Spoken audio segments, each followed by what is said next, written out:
Michael Jackson എന്ന് പറയുന്നത് എനിക്ക് വലിയൊരു ഐഡോൾ തന്നെയാണ്. ഞാൻ എന്ന് വെച്ചാൽ ആദ്യമായിട്ട് കാണുമ്പോൾ തന്നെ ഞാൻ എൻ്റെ മുഖമാണ് അല്ലെങ്കിൽ ഞാനാണ് എന്നുള്ളൊരു ചിന്തയാണ് സത്യം എന്നെ കൊണ്ട് അങ്ങനെ ഒരു ഭയങ്കരമായിട്ട് ആ ഒരു ആളിലേക്ക് അടുപ്പിച്ചത് തന്നെയാണ്. ഞാൻ നോക്കുമ്പോൾ എനിക്ക് ത്രില്ലറാണ് ആദ്യമായിട്ട് ഞാൻ കാണുന്നത് ആളുടെ. അപ്പോൾ അത് എനിക്ക് വല്ലാത്തൊരു സ്ട്രൈക്ക് ആയിരുന്നു. ഇത് ഞാൻ തന്നെയല്ലേ. പക്ഷേ എനിക്ക് എന്താ പറയുക ഭയങ്കര ഒരു ആരാധന തോന്നിയ ആളോട്. അപ്പോൾ തന്നെ പിന്നീടാണ് പല ഷോസ് കാണുന്നത്, ആൾക്കാർ ഫെയിൻറ്റ് ചെയ്യുക അല്ലെങ്കിൽ ആൾക്കാർ പിറകെ നടന്ന് ഓടി വന്നിട്ട് കരയുക. അപ്പോൾ ഇതൊക്കെ കണ്ടപ്പോൾ നമ്മൾ സ്വാഭാവികമായിട്ട് നമ്മളൊരു സ്റ്റാർ ആവാൻ ശ്രമിക്കുക. അത് ആദ്യമാണ് സംഭവിച്ചത്. അങ്ങനെയാണ്. സ്റ്റാറിൻ്റെക്കാളും ഉപരിയായിട്ട് ഒരുപാട് കാര്യങ്ങൾ ആളിൽ നിന്ന് പഠിക്കാൻ പറ്റും. പാട്ടിൻ്റെ കാര്യത്തിലായാലും ഡാൻസിൻ്റെ കാര്യത്തിലായാലും പുള്ളി കിങ്ങാണ്. കിങ്ങാണ് അങ്ങനെ. കാരണം ആളിൽ നിന്നാണ് പല കാര്യങ്ങളും. ഇപ്പം ഈ റഹ്മാൻ, നമ്മുടെ മ്യൂസിക് ഡയറക്ടർ റഹ്മാൻ, ആളൊക്കെ ഭയങ്കര ഫാനാണ് അങ്ങനെ.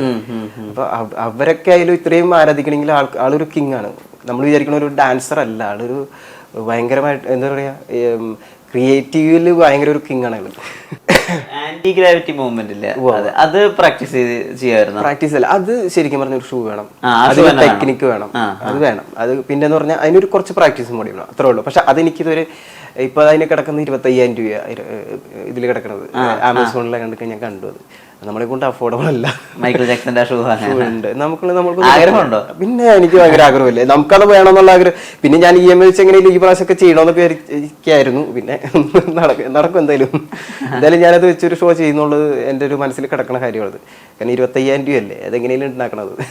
ഈ ക്യാപ്പ് വെച്ചിട്ടൊരു മൂവ്മെന്റ് ഇല്ലേ, ഹാറ്റ് വെച്ചിട്ട് ഹാറ്റായാലും അത് എളുപ്പത്തിൽ നടക്കുമായിരുന്നു. ഇല്ല, ഹാറ്റായാലും എനിക്ക് ഒറിജിനൽ കിട്ടിയിട്ടില്ല.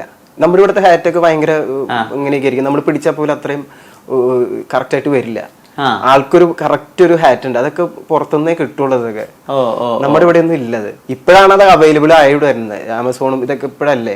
കൊറോണയ്ക്ക് ശേഷം എല്ലാ ആൾക്കാർക്കും അറിയുന്നത്. അതിന് മുമ്പൊന്നും ആർക്കും അറിയില്ല എവിടെയാണ് സാധനങ്ങൾ, എവിടെ ഇരിക്കണമെന്നൊന്നും ഒരാൾക്കും അറിയില്ല. ഇപ്പോഴല്ലേ എല്ലാവരും ആമസോൺ, യൂട്യൂബ് ഇതൊക്കെ അറിഞ്ഞത് ഇപ്പോഴാണ്. അതൊക്കെ അതിന് മുമ്പൊന്നും 2011-12 കാലഘട്ടമൊന്നും ആരോട് ചോദിച്ചാൽ യൂട്യൂബ് ഏതാന്ന് ചോദിക്കുള്ളൂ ആൾക്കാർ. അതുപോലെയായിരുന്നു അന്നത്തെ ആൾക്കാരുടെ. അതായിരുന്നു ആൾക്കാർ എത്ര എന്താ പറയാ പബ്ലിസിറ്റി വെച്ചാൽ പോപ്പുലർ അല്ല യൂട്യൂബ് വന്ന ആ സമയങ്ങളിലൊക്കെ. ഞാനൊക്കെ ഇഷ്ടം പോലെ യൂട്യൂബ് അടിച്ച് എന്താ വെച്ചാൽ നമ്മള് ഇതില്ലല്ലോ, മൊബൈലുകളൊന്നും അന്ന് ഇറങ്ങിയിട്ടില്ല. അപ്പൊ ഞാൻ കഫേയിലൊക്കെ പോയിട്ടാണ് നമ്മളിരുന്ന് ഇങ്ങനെ കണ്ടുകൊണ്ടിരിക്കുന്നത്. പിന്നെ അല്ലെങ്കിൽ പിന്നീടാണ് CD ഇറങ്ങിയ ശേഷമാണ് ഞങ്ങൾക്കൊക്കെ DVD ഒക്കെ മേടിച്ച് അല്ലെങ്കിൽ DVD വാടകയ്ക്ക് എടുത്തിട്ടുണ്ട്, ഇട്ട് നോക്കിയിട്ടുണ്ട്, ഇട്ട് പഠിച്ചിട്ടുണ്ട്.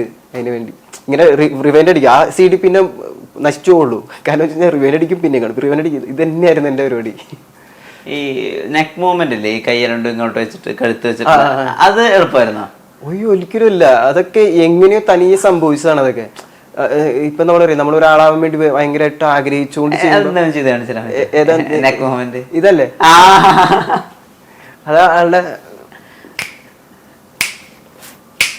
ഒരു ഇതാണ്. അത് പുള്ളി ആളിപ്പോ എന്ത് ചെയ്യുന്ന പോലെ അറിയാണ്ട് ആ ഒരു സംഭവം വരും ആൾക്ക്.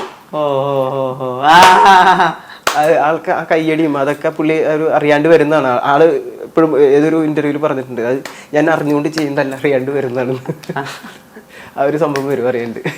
ഈ അതിനു വേണ്ടിട്ട് ഇപ്പൊ പെർഫോം ചെയ്യുന്ന സമയത്ത് അതിനു വേണ്ടി പ്രത്യേകമായിട്ട് നിങ്ങൾ ജീൻസും അല്ലെങ്കിൽ പാൻസ് ഒക്കെ അങ്ങനെ ഡിസൈൻ ചെയ്യും? പാൻസ് ഉണ്ട്, പാൻസ് കറക്റ്റ് ആയിട്ട് വേണം. കാരണം ഒട്ടി ഇരുന്നിട്ട് ഇവിടം വരെ ഇത്ര ആംഗിൾ, ഈ ഒരു ഇത് വരെ, അത്രേ ഉള്ളൂ മാക്സിമം. അതൊക്കെ ഞാനൊക്കെ ഒരു പാന്റ് മേടിച്ചിട്ട് കട്ട് ചെയ്തിട്ടാണ് ഇവിടെ നിന്ന് തയ്ച്ചിട്ടാണ് അതൊക്കെ ചെയ്യണത്. പിന്നെ കയ്യൂറൊക്കെ എന്റെ കൂട്ടുകാരന്മാരുണ്ടാക്കി തന്നെ, ഈ സിനിമയിൽ ഉപയോഗിച്ചിരിക്കുന്ന കയ്യൂറൊക്കെ എന്റെ ബെസ്റ്റ് ഫ്രണ്ട്സ് ആണ് ചെയ്ത് തന്നേക്കണേ.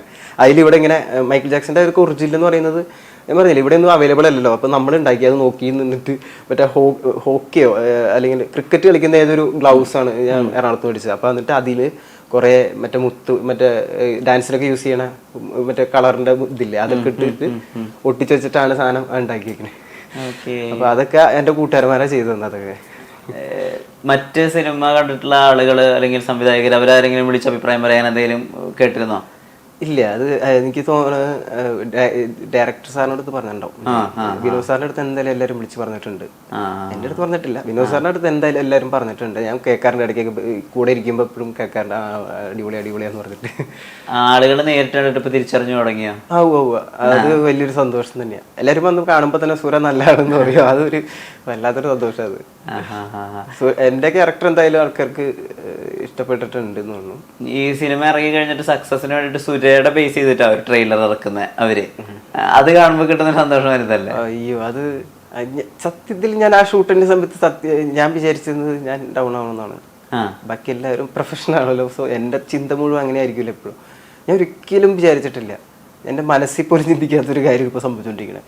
കാരണം ഈ ഒരു ലെവലിൽ വരുമെന്ന് ഞാൻ ഒരിക്കലും ചിന്തിച്ചിട്ടില്ല.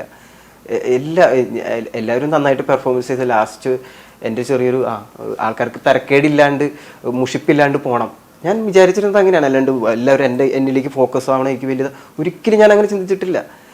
ചിന്തിക്കാൻ പറ്റില്ല എനിക്ക് ആ സമയത്ത് തോന്നുന്നു. കാരണം ടെൻഷൻ്റെ ലോകത്തിൽ ഞാൻ ജീവിച്ചുകൊണ്ടിരുന്ന ആ സമയങ്ങളിലൊക്കെ. കാരണം എൻ്റെ കൂടെയുള്ളവരൊക്കെ പ്രൊഫഷണലാണ്, പിന്നെ ഇതൊരു വലിയൊരു സിനിമയാണ്.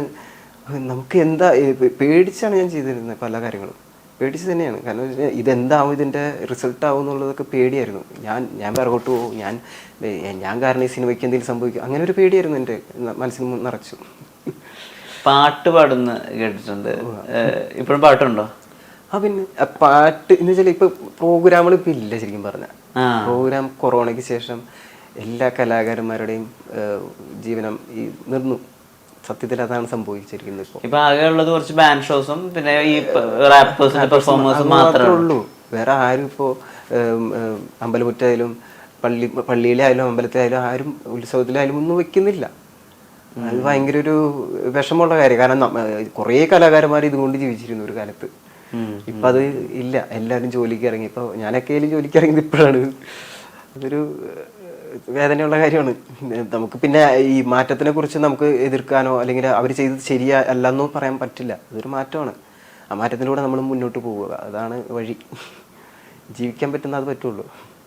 പാട്ട് പാടോ? പിന്നെ വിഴിമൂടിയോ സിത്താലങ്കയും അന്തായ് മുന്നേ മുന്നേ തനിയാകെ പേസിടും സന്തോഷം തന്തായ് പെണ്ണേ പെണ്ണേ അടിയതുപോൽ മഴക്കാലം എൻ വാഴ്വിൽ വരുമാ മഴക്കിളിയെ മഴക്കിളിയെ ഉൻ കണ്ണை കണ്ടേനേ വിഴി വഴിയെ വിഴി വഴിയെ நான் என்னை கண்டேனே சென்றேனே.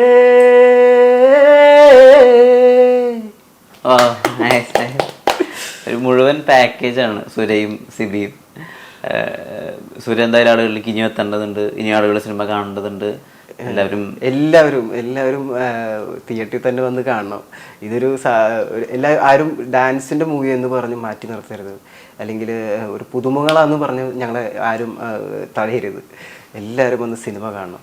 കാരണം നിങ്ങളുടെ വിജയം നിങ്ങൾ വന്ന് കണ്ടാൽ മാത്രമേ ഇതൊരു വിജയമാവുള്ളൂ. അല്ലാണ്ട് ഒരു സിനിമ ഭയങ്കരമായിട്ട് വിജയിക്കില്ലെങ്കിൽ നിങ്ങൾ തന്നെയാണ്. ഓഡിയൻസ് എല്ലാവരും വന്ന് ഞങ്ങളുടെ സിനിമ കണ്ട് ഞങ്ങളെ സപ്പോർട്ട് ചെയ്യുക. സിനിമാ ജീവിതം എന്തായാലും മുന്നോട്ട് പോകട്ടെ. മൈക്കിൾ ജാക്സനെയും പ്രഭുദേവയും ഒക്കെ ലോകം സ്വീകരിച്ചതുപോലെ ഒരു ദിവസം സിബിയും സ്വീകരിക്കും. നേരത്തെ ഒരുപാട് നന്ദി. Thank you.